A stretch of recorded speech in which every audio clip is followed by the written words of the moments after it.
between Claire and Francis. Did you guys ever watch The Return of the King? I want to. It's mostly a lot better. It's not slower. Is it? Trying to watch it. This one was just preposterous.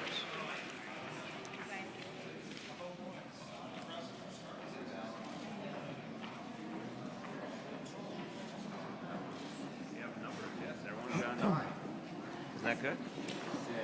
Oh, right.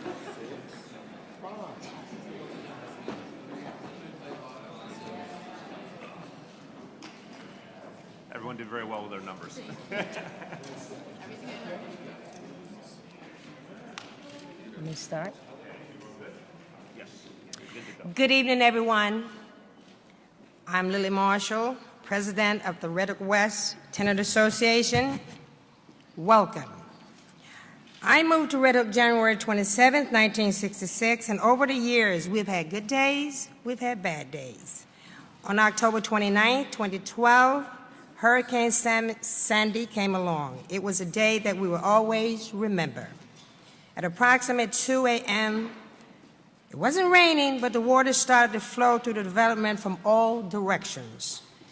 NYCHA asked those of us that wanted to leave to go to shelters. A few of my elders refused to leave, so I stayed to help them. We watched the flood waters swallow up the cars below, and we second-guessed our decision to stay after that. The whole experience was harrowing, especially when the lights went out and one of my elders, who was on oxygen, had only 30 minutes left on her tank. I remember we used flashlights to call 911 on our cell phones to get an ambulance here as quick as possible. For the next 5 to 6 weeks, we had no heat, no lights, no hot water. It was rough. This is Red Hook. We made it. I am thankful that the city is now getting this funding so that Red Hook houses and other NYCHA developments will be protected if another Hurricane Sandy hits. Now, here's the good part. It is my pleasure to introduce our mayor, Mayor de Blasio. Thank you so much. Thank you. Thank you, Lily. Thank you for your leadership. Thank you for having been a pillar of this community for a long time. And I think you're right. The people of Red Hook are strong. They've been through a lot. But they have an incredible sense of commitment to this neighborhood, and they've continued to make this neighborhood better all the time. Lily, in your role as president of Red Hook West, you provide a lot of leadership to people, including in those tough times. I remember very vividly in the weeks after Sandy struck, I came to this development, and Charlene and I walked with some of the residents through the hallways at night, up the stairs, and literally think about buildings with hundreds and hundreds of people plunged in darkness night after night, waiting for a solution. That went on for weeks. People banded together. They helped each other out. But if you experienced that, you came away with a strong, strong feeling, a simple feeling. We can't let this happen again. We can't let this happen again to the people of Red Hook and to those who live in our public housing. Well, today is a real step forward. Today is a real answer to that crisis that we experienced. Today is a very good day for Red Hook, a very good day for Brooklyn, a very good day for New York City. We're here at the largest public housing development in Brooklyn to announce the largest grant ever by FEMA in its entire history. And I want to thank at the outset, and I'll thank again later, Senator Schumer and our congressional delegation for the extraordinary work they did on this front.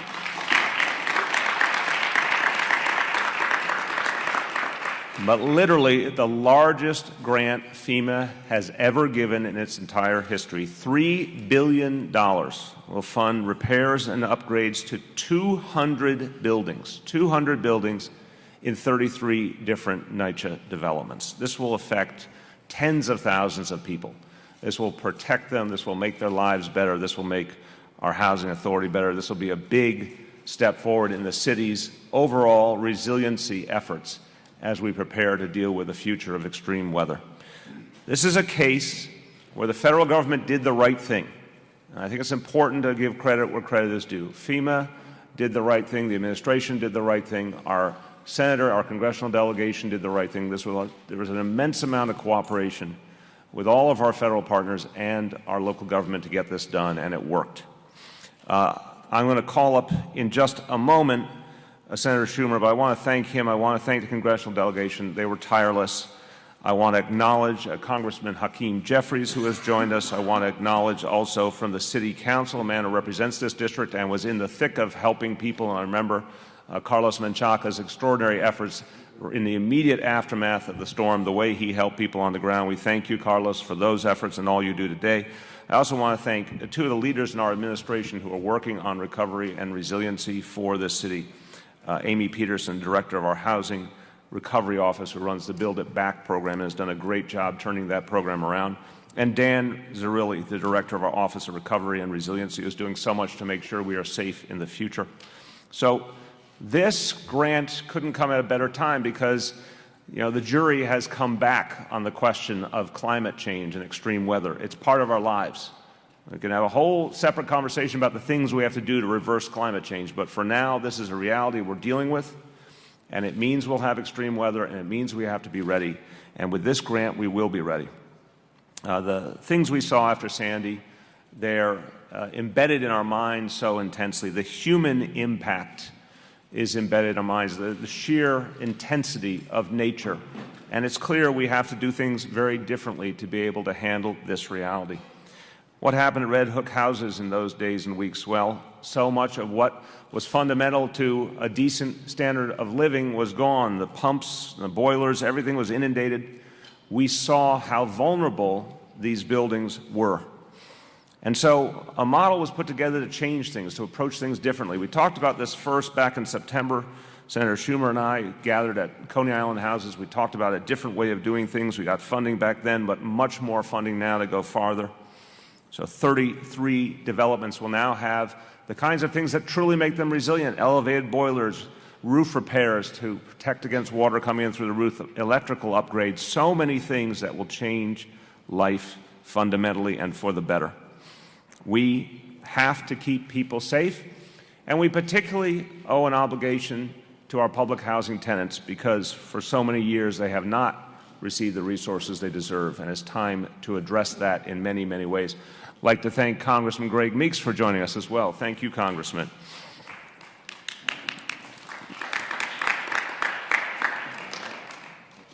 This crucial new effort will happen against a backdrop where we're doing a lot of other things. We're accelerating the Build It Back program. We are doing with our federal partners a series of efforts to strengthen our coastlines, to upgrade buildings, to protect our infrastructure. Army Corps of Engineers is doing more and more in New York City, including 600,000 cubic yards of sand at Coney Island's beach. A lot is happening as we speak. We're doing work with the state as well, and we announced back in December an effort with Governor Cuomo to study and to design a flood protection system here for Red Hook more broadly for the whole peninsula. A lot is happening at all levels of government to make a change. But what FEMA has done is transcendent. And again, FEMA's job is to respond to emergencies and to help us deal with a future where we need to be more resilient. This is one example of the federal government investing, in this case, in public housing. Unfortunately, that's again against the backdrop of years and years in which the federal government stepped away from its obligation to public housing. Decades, in fact, where we've had diminishing investment. So we have a lot of work to do in NYCHA in general. That's a topic we'll go into at another time, but there's a lot of work to do to turn around the housing authority because it has suffered all those decades of disinvestment. This federal grant will play a key role in at least making sure we can do the resiliency efforts we believe in. Very quickly, in Spanish, before I turn to Senator Schumer. Estamos reparando y mejorando 33 sitios de viviendas públicas con 3,000 millones de dólares del gobierno federal. Estos fondos ayudarán a proteger a los neoyorquinos de eventos extremos como el huracán Sandy. Debemos seguir trabajando para tener una ciudad más fuerte y segura para todos.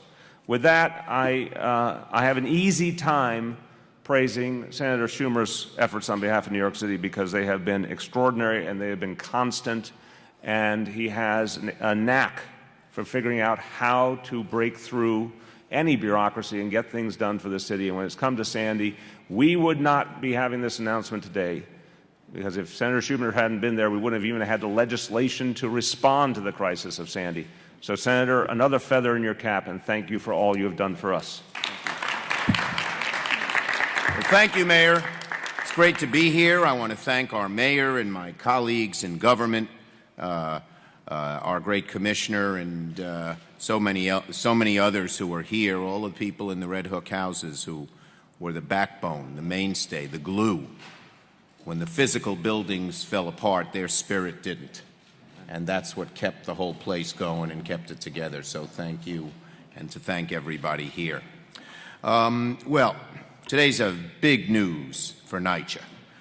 $3 billion. Billion, not 3 million, $3 billion in FEMA aid for 33 developments impacted by Sandy, including those right here in Red Hook. The $3 billion investment's a massive shot of adrenaline into New York City's public housing developments.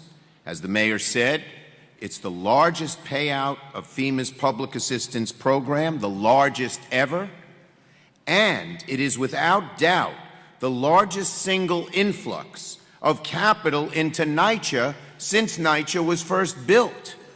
Desperately needed capital money. Now, it took a lot to get to this point. I want to thank FEMA for working so hard with the city and my office to deliver these funds. Even better, FEMA has arranged so the city receives the funds in one lump sum. You know, they used to trickle it out. You couldn't do contracts. You couldn't plan for the future. Well, what if I do this, but what if I use the first 100,000, but I can't use the next $500,000? So one lump sum is huge, and that means the city can focus on jump-starting repairs and restoring livable conditions to the families right away. 80,000 tenants were affected by the storm. 80,000 NYCHA tenants. That's more than there are in many cities. And the hardship was very real. I was here the day after the storm and saw what was going on. Elderly people, 16, 17, 18 floors up, no hot water, no plumbing, no food, no lights. Amazing. And again, it was the spirit of New York City and the spirit of NYCHA tenants that kept things going. The residents can tell you the horror they lived with, and we all saw it. Basements and first floors flooded, mechanical systems, electrical systems, boilers gone. No heat, no power for 22 days. It's cold. Those 22 days occurred in November. And months after the storm hit many buildings, they were still operating on generators. Many residents are still now just getting back up on their feet. For thousands of hard-working New York families and seniors in some 200 NYCHA buildings, from Red Hook to Coney Island to the Lower East Side to the Rockaways. Those who were displaced and devastated by Sandy, this massive and historic federal investment of $3 billion, well-deserved dollars, will both restore decent living conditions to their buildings and fortify them against future storms and disasters. And you know, I'm so proud of the legislation that we put together, and Greg and Hakeem helped so much in the House, because we wanted to make things better. You know, they say God works in beautiful and mysterious ways. And we had the devastation of Sandy, but it gave us the opportunity to provide the kind of capital to rebuild good parts of NYCHA better than before. So, for instance, the old boilers, people didn't get heat. The old electrical systems, there were blackouts and brownouts. With these new systems, there'll be none of these. So even for the people not affected by Sandy, their lives are going to be made much better. The kind of capital we never would have had to do on our own was provided by this, and it's going to make people's lives better in a whole lot of different ways. Lobbies are going to be much more beautiful. Every lobby that was flooded will be built back, and built back in a much nicer and better way. So that was what we wanted to happen in Sandy, because to just rebuild it back the way it was before made no sense. And now it will be better for everyone, whether you were flooded or whether you were not, if you're in a building that had the difficulties that it had. Funding's in two categories: repair and mitigation. 1.5 for repair and restoration, 1.5 for mitigation, meaning if, God forbid, a future storm occurs, the residents won't have to go through the horror they went through last time. And we know, as the mayor said, because of climate, the way the climate is changing, we will go through some kind of weather disaster like this again. The mitigation will be used to dry flood-proof certain utilities, elevate boilers, install flood barrier systems for the lower-level buildings, all to protect us from future floods. So it's a massive investment, a banner day for FEMA, and I'm confident with these repairs and more, NYCHA homes will be better protected. So I want to just say Mayor de Blasio has been a great partner in our effort to build back stronger and better than ever. And I am just thrilled. This is, when you work so hard on the legislation and it's midnight, you're arguing with these legislators from rural America who have no understanding of what is needed. And you go on and on. It's hard. Not as hard as the lives people had here after Sandy, but it's hard. But then to be able to say that we're here today and now people's lives are going to be so much better, it makes it all worthwhile. So I'm glad to be here and be part of this. Thank you. As I said, it's a big day for the city, but it's particularly a big day for Brooklyn and for anyone who cares about making sure that people's needs that went ignored for a long, long time finally got answered and finally got addressed. Our borough president has stood up for so many people who deserved a fairer shake, and this is a vindication for him as well, to see the kind of resources we deserve finally coming into developments like this. Borough President Eric Adams. Thank you, Mayor, and our congressional delegation led by Senator Schumer, Congressman Jeffries, Congresswoman Velasquez, and Congressman Meeks. This is extremely important because they had the resiliency to fight to ensure that New York City received the necessary FEMA dollars, not only to rebuild, but to become resilient for the future. And no one has personified the spirit of resiliency more than the people who presided in NYCHA housing along the coastal areas that was devastated. And they thought that they were forgotten. Part of the role of our congressional delegation is to fight to bring dollars back to the city area. And oftentimes those dollars fall into a black hole and disappear, but not under this administration. The commitment was made through Build It Back, and when you look at the impressive numbers of people who have received dollars and started the process of not only rebuilding their homes, but rebuilding their lives. And now we're also saying not only to homeowners, but residents of NYCHA, you can start the process of rebuilding your lives and be prepared for any storm that comes in the future. The mayor made a promise, and he stayed to the promise, and we cannot thank him enough. From homeowners to apartment dwellers, everyone will receive the benefits of these FEMA dollars, $3 billion. When we started the year in 2014, the FEMA issue was a mess. Countless number of homeowners were complaining about not receiving their dollars. NYCHA residents were concerned, but when you look at our congressional delegation and this administration, clearly we are on the road to not only recover, but to be resilient, to match the spirit of the people of NYCHA and the people of this city and the people of this borough. Thank you, ma'am.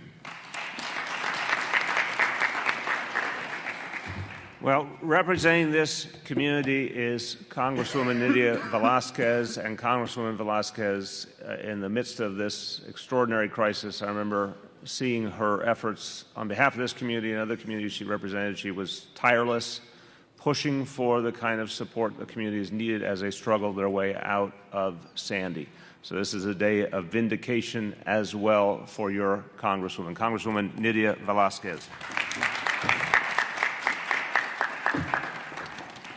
Thank you, Mayor de Blasio, and good afternoon, everyone. It's a great day. My colleagues in government and NYCHA leaders, our chairwoman, great leader, our senator, Chuck Schumer, and the countless residents from this community who became the first responders, even though they didn't have electricity, even though there was no heat, power. I saw Senator Schumer one night when we were touring this development and the Adabo Clinic, because there wasn't either health care services in this community. So to all the public housing residents, thank you so much, because even though you were victims and you were suffering, you were assisting those who you consider was most vulnerable. In that regard, what we accomplished, even though there was some disagreement, as the senator mentioned in Congress, you know, for the first time, it didn't happen as it has been the tradition for our government and for this nation that when disasters strike, we don't ask questions. We just show up and we tend a helping hand. That didn't happen, but the fact that the New York congressional delegation, together with our two senators, were unified, and the tri-state area, it made possible for Congress to move and to approve the Sandy relief package. The $3 billion being announced is the largest investment in FEMA's history and an example of what can be accomplished when all levels of government work together. Mayor de Blasio has been a strong partner in advocating for New York to receive its share of FEMA funding. We will need to continue working together to see that these funds are used appropriately to ensure maximum public benefit. As these projects go forward, it is important that we keep in mind the economic damages Sandy inflicted on working families and NYCHA residents. Many households lost vital sources of income as a result of the storm. Many residents could not work because their places of business were damaged or public transportation services were disrupted. Some even lost their jobs. It is important these dollars are used in a way that employs residents and provide for local small business participation. By ensuring contractors uses businesses that employ NYCHA residents within the community, we can foster economic opportunity in areas that suffer economic as well as physical damage from the storm. We must ensure that our city is better prepared for future extreme weather events. While Hurricane Sandy tested our city and our communities, it also reminded us how resilient New Yorkers are in the face of adversity. And if anyone showed how resilient we are, that was Red Hook. Congratulations. Hoy nos encontramos aquí y es un día importante para toda la ciudad de Nueva York. Estamos anunciando $3,000 millones del gobierno federal para restaurar la vivienda pública en la ciudad de Nueva York. Queremos agradecer al senador Schumer, como también a los dos senadores y a nuestros colegas de la delegación de Nueva York, también al alcalde Bill de Blasio. Con estos $3,000 millones vamos a garantizar que las vidas de nuestros ciudadanos que viven en viviendas públicas van a estar más seguras, porque vamos a trabajar haciendo que la infraestructura, ya sea para la calefacción, para tener agua, para electricidad, va a estar aquí, no importa el evento climatológico que nosotros enfrentemos. Es un día maravilloso para la ciudad de Nueva York, es un día maravilloso para la comunidad de Red Hook. Excelente. Nydia, those Spanish lessons are really paying off. That's amazing. Ask Carlos who had better Spanish, you or Nydia. That's a no contest. Nydia won that one. But our Housing Authority chair has a very big job on her hands looking out for over 400,000 residents every single day. And I know this is a deeply gratifying day for her, and that she and her team will get to work immediately, taking these resources and putting them to the task to make these buildings better and more resilient.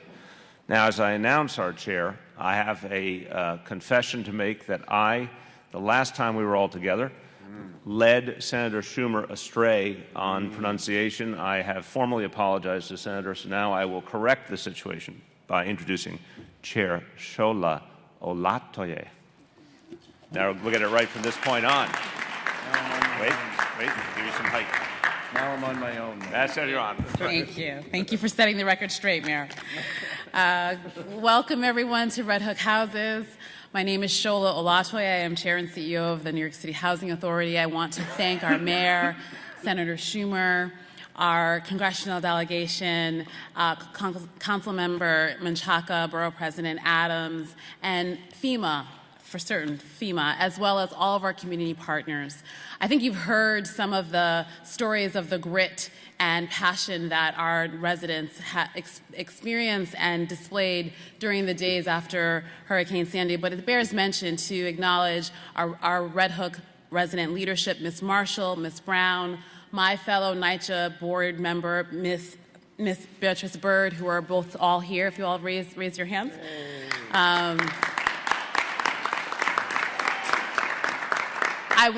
I won't embarrass them and tell you all how many years of leadership you have right here, but just tremendous civic leadership that these women display every day, and certainly in the days after the storm. I also have to thank the NYCHA staff. It was an incredible effort, not only immediately after the storm, but certainly in the 2 years since the storm, to get us to this day, led by not only the staff here at Red Hook Houses, but our EVP of Capital Projects, Ray Ribeiro, and Mike Rosen, who have single-handedly designed with our colleagues at FEMA the 33 designs that will now allow $3 billion to flow to the residents of the New York City Housing Authority. Hard work and collaboration is certainly paying off for those residents, and will leave and make our city, our original affordable housing source, the Housing Authority, a better place to live for today's families and the next generation. Half of these funds, as was already noted, FEMA's largest grant, will be for repairs. The other half for resiliency measures that will protect us against future climate events. So this investment isn't just about fixing and replacing. It's about building better and smarter for the next generation. We all know the devastation that Hurricane Sandy brought. Some of the residents were without power. We've talked about that. But we're now fortunate to be celebrating this resolution that is unprecedented for FEMA and certainly for the Housing Authority. With these funds, we'll be able to fix everything from play areas to rooftops here at Red Hook Houses and at our other severely damaged developments in Coney Island, the Rockaways, and the Lower East Side. And we will rebuild for the future by installing elevated boiler rooms, backup generators, flood barriers, and comprehensive security systems. Amazing. This is really a triumphant day for NYCHA and for New York City. I want to thank all of our partners here, our mayor, our senator, our congressional leaders, our council member, our borough president, and most importantly, our NYCHA residents for their commitment, for their belief, and for their passion. Thank you very much.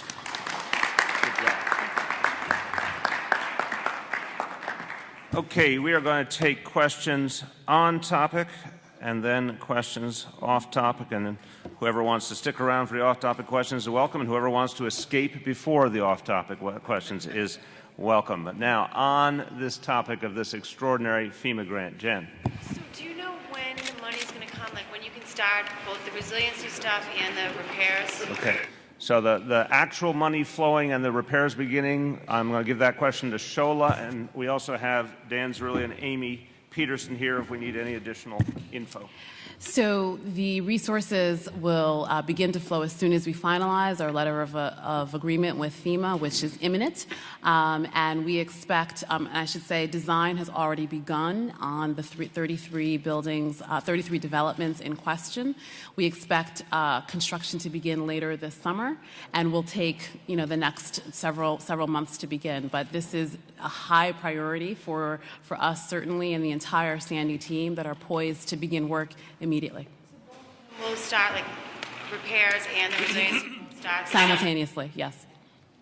Okay, questions on topic? Yes. Senator, with Republicans in control of Congress, are you anticipating it's going to be more difficult to get climate resiliency funding like this? And is that going to be a push for Democrats in 2016?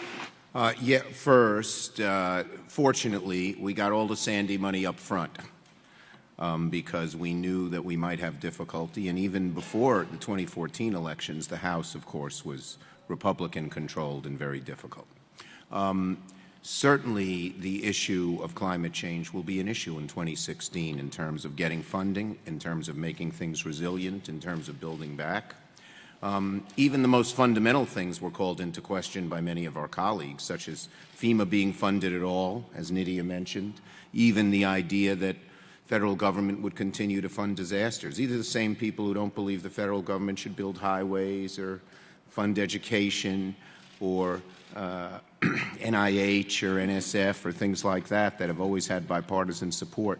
So yeah, it'll be a fight, but I think we'll ultimately prevail. Just to clarify, is this money going to be able to be used for, only Sandy-related damage, or can you also apply it to long-standing problems with NYCHA? And then also, what type of oversight is going to be in place to ensure that the money is spent efficiently? So your first question, these resources are only focused on the 33 developments that were affected.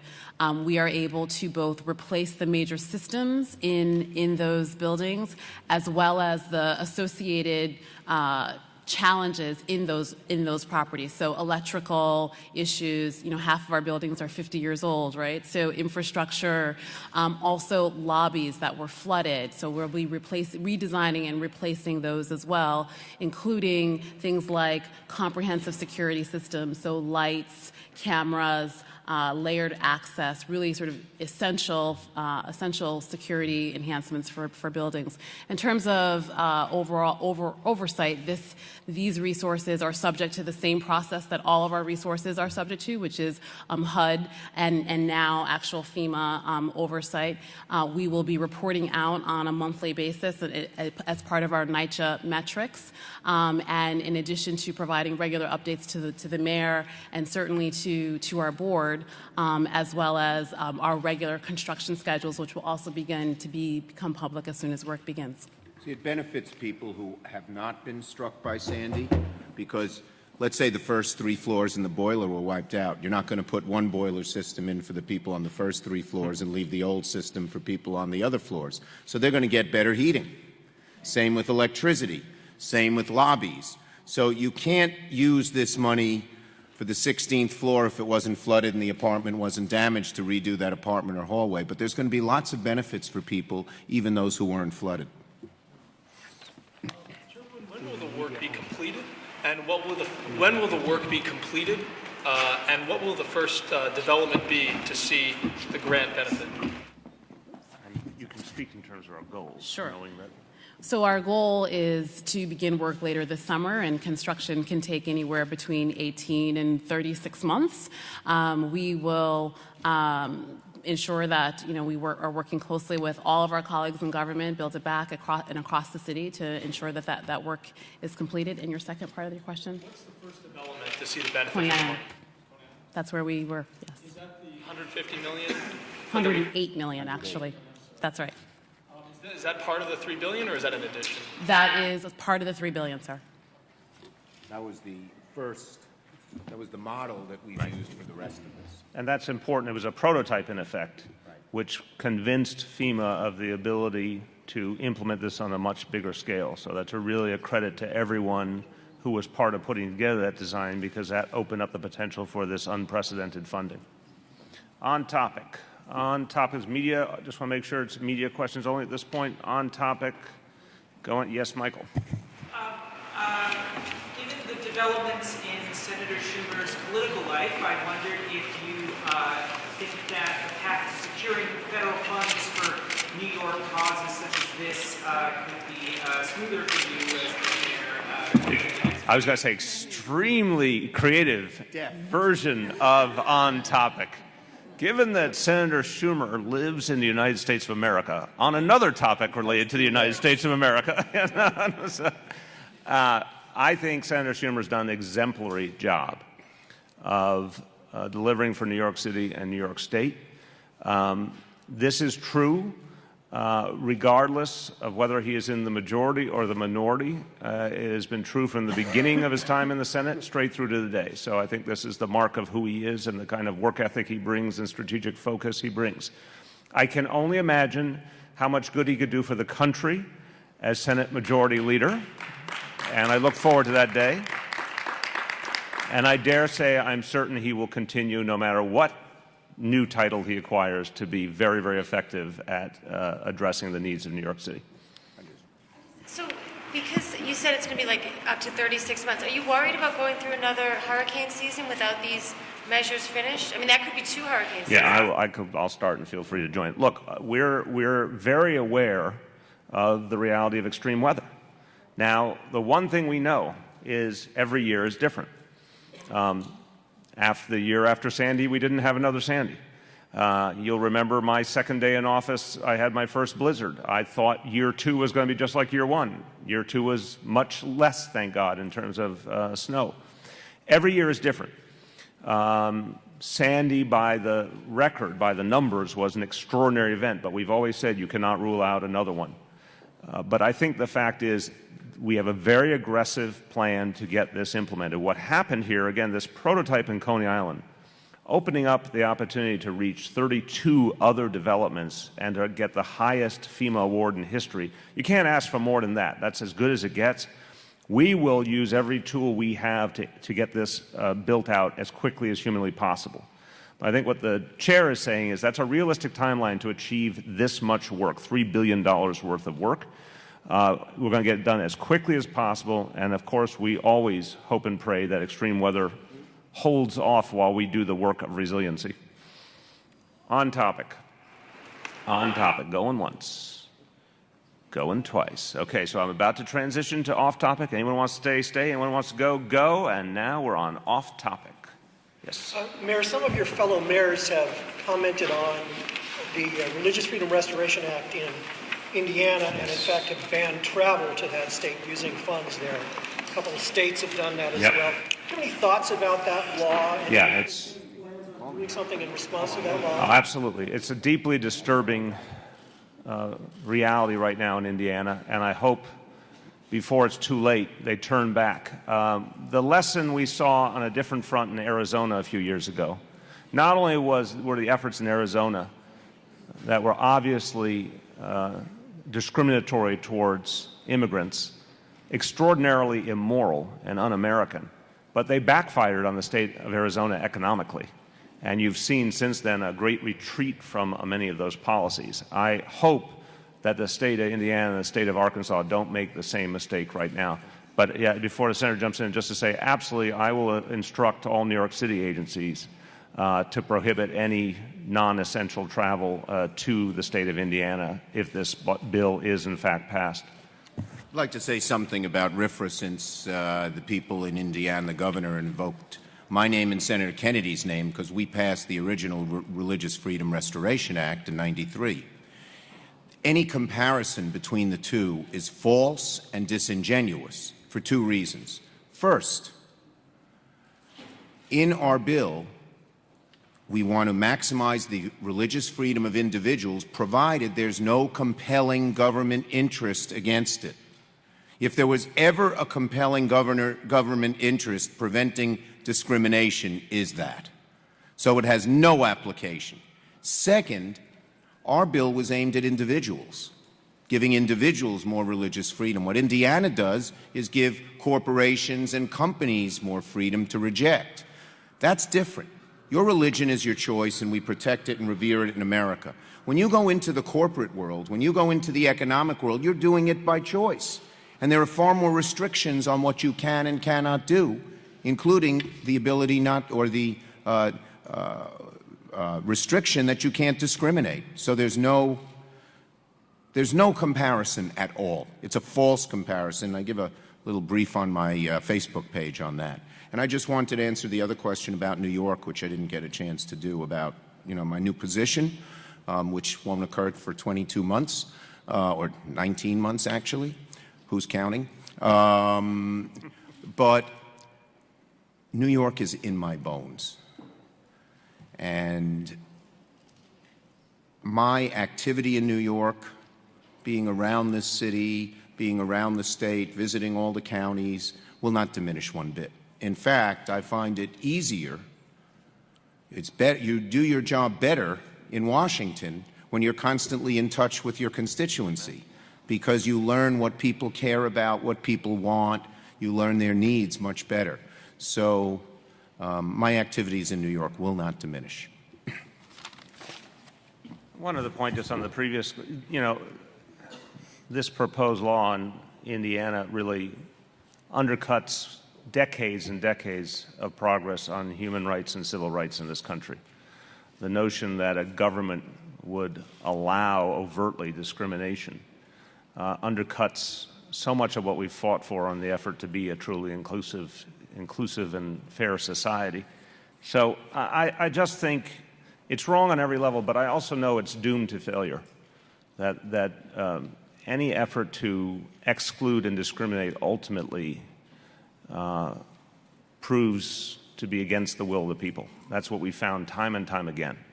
And this country has come a long way, and there's such a deeper belief in inclusion than we've ever had before. So I think narrow interests in Indiana are taking us down the wrong road, and they will ultimately have to reverse themselves. Yeah. To clarify, you'd be barring non-essential travel to Indiana. So what would essential travel be? If there was something, for example, this contract we're talking about here, if there was a company we had to work with to achieve this resiliency effort, and it was necessary to go there to achieve something to make sure our buildings were resilient, that's essential travel. But anything that is not about mission-critical work will not happen. Good. Thank you very much, Senator. Very much. Let's give him a round of applause. Yeah. Is the city going to fund the full expansion of 30-minute Staten Island ferry service? The decision has to be made by tomorrow, and I understand that a feasibility study has to be issued tomorrow, but has that decision been made? Now, it's not tomorrow yet, is it? Study, I'm assuming, is complete unless you guys are going to do it in the next It's not month. tomorrow until it's tomorrow. We will have, as in all things, we will make our announcements when ready. We're very aware of the deadline, and we will certainly be making an announcement. To be clear, you don't know if the service... That's a disingenuous question, respectfully. We will make our announcement when we're ready to make our announcement. We're aware of the deadline. I think after all the time we've spent together, guys, you know that we're very deliberative. When we're ready to say something, we say it, and you will certainly be hearing an announcement shortly. Yes? You criticized 2 weeks ago the Israeli Prime Minister on the Palestinian, the two-state solution. He clarified his position since. My question is, do you accept his clarification? And what do you think about his criticism of losing Iran deal, which he calls bad deal? Look, I am very troubled that on the eve of an election, he reversed his previous position, and now he has reversed it again. So it does not give me a lot of confidence. I'm saying, as someone who cares deeply about peace in that region, that the two-state solution is the only way forward, and we have to be fully committed to it. So that's all I can say. I hope from this point on, the Israeli government will express clear commitment to a two-state solution. I also believe in terms of the ongoing negotiations with Iran, that the President and the Secretary of State are doing the right thing. They're attempting a solution to an extraordinary crisis that would best be solved through an agreement. If an agreement can't be reached, then of course we should as a nation continue to aggressively exercise sanctions. But the goal should be to come up with an approach that's actually livable for the long term, and that's what they're trying to achieve. Obviously, those talks are touch and go right now, and I'm not going to be shocked if they reach a resolution. I'm not going to be shocked if they fall apart.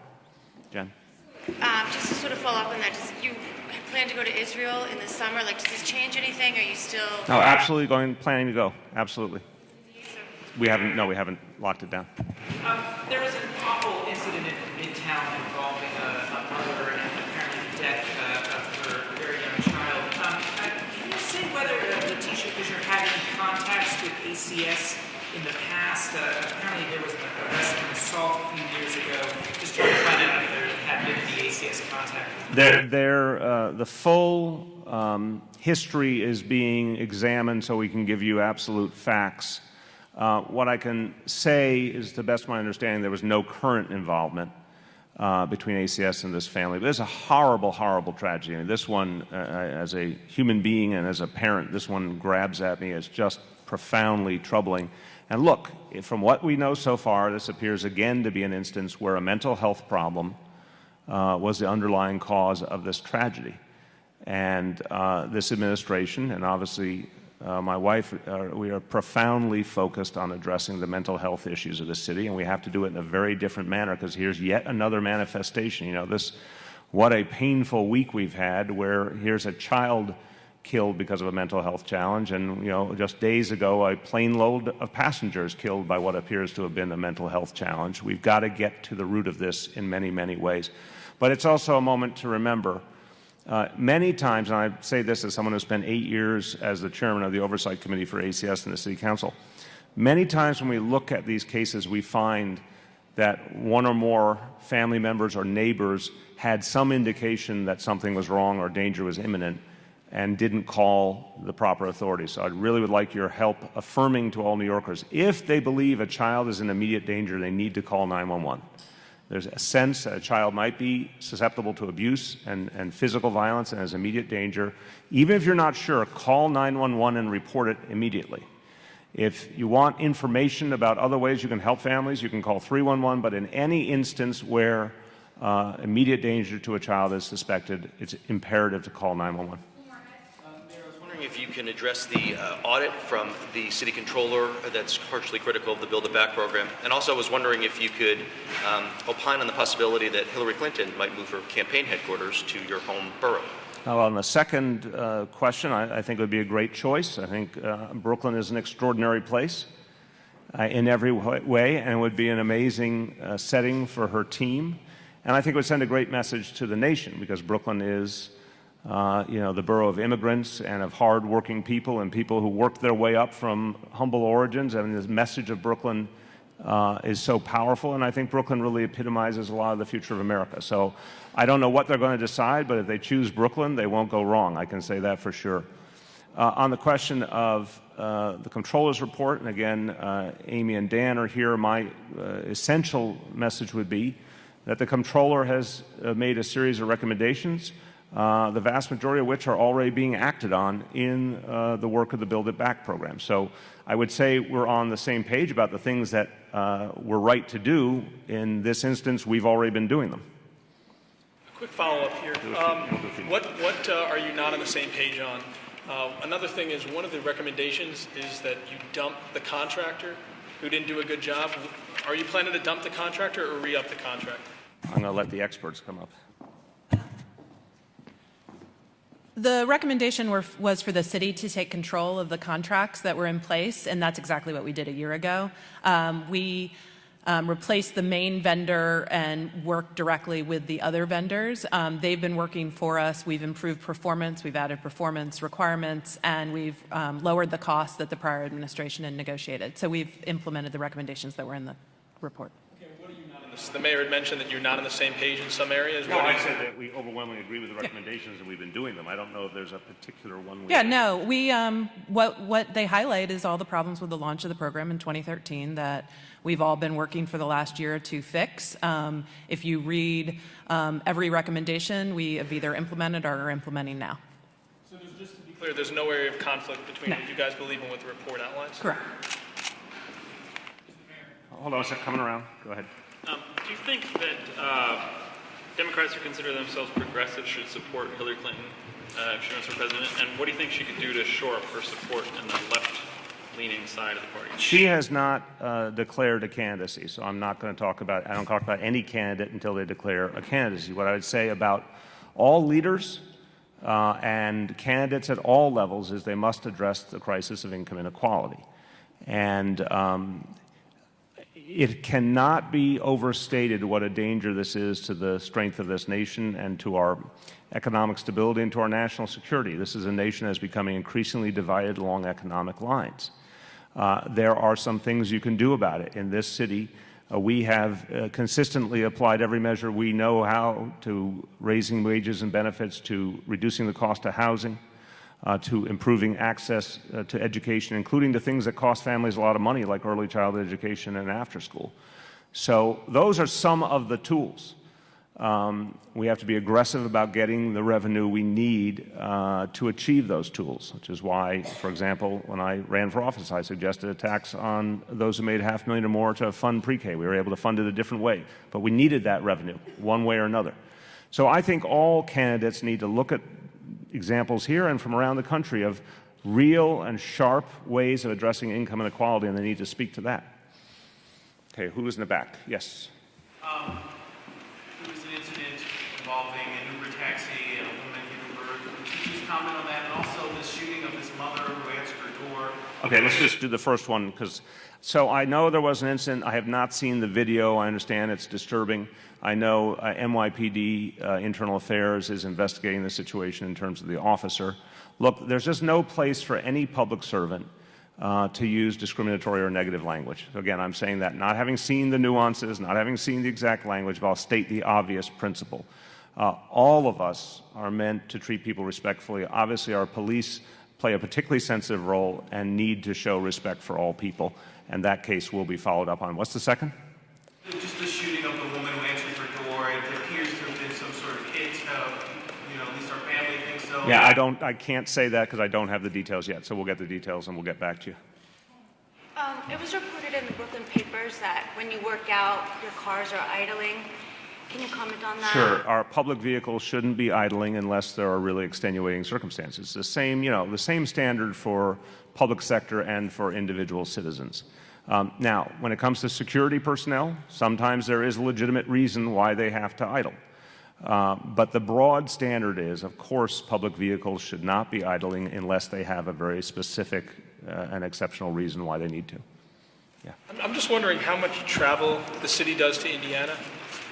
Who knows? This is an issue that's come up in the last just a day or so, and we can find out. I think the typical type of travel would be, for example, working with companies based there that we do business with, maybe professional conferences. There are specific types of things you find in almost every state, but I can't give you a top line on how much. Mayor, can you give us any updates on the East Village explosion, whether it's been determined if anyone was at fault or whether... As you know, the district attorney now is making that determination, working with NYPD and working with the FDNY fire marshals. I, like everyone else in the city administration, I'm not going to speculate from this point on now that it's in the hands of the district attorney. Other updates, the buildings on the other side of 2nd Avenue are now reoccupied. We have a bus lane now open on 2nd Avenue. We obviously, very sadly, have a second body in the process of being identified. Once that is formalized and the family is notified, we'll announce the identity. No other missing persons, thank God. But again, you can speak to the DA to get a sense of how that's being handled. Follow up on that is, are you considering at all tightening laws against, potential landlords who make these internal hookups that are unauthorized by the... Well, I had a question like that yesterday, too. Look, first, we don't have an investigation yet telling us what happened. There are all sorts of suspicions, and again, the only appropriate path is to allow the professional investigators to do their work and then the district attorney to determine a course of action. But when we have all the facts, we'll determine if there's any policy changes that are needed or if there are, in fact, even new laws or stronger laws that we'll need. That's certainly that consideration will occur, meaning we'll look at if there's anything to learn from this incident and any changes we have to make, but we can't say for sure until we know what happened. What was Saturday? There was a skit with you and the First Lady with some celery. Can you tell us what that was about, what the meeting was? Well, it was about celery. I don't understand. Is there some confusion here? It was a parody of the ongoing media interest on the topic of marijuana. I have said, in fact, it's quite embarrassing to say how straight and narrow I am, because I did use marijuana a few times at NYU and never since. And so in the preparing for the skit, one of the folks involved suggested the line, no seeds, in terms of the celery. This is good celery, it had no seeds. And I literally said, well, what do you mean no seeds? Why is that pertinent? And everyone in the room laughed at me because I didn't know. So that's how square I am. But no, it was just making fun of you guys, basically. Any last questions? Going once? Going twice? What's that? Mr. President, you and your whole team and your harmonica, we commend you. Thank you.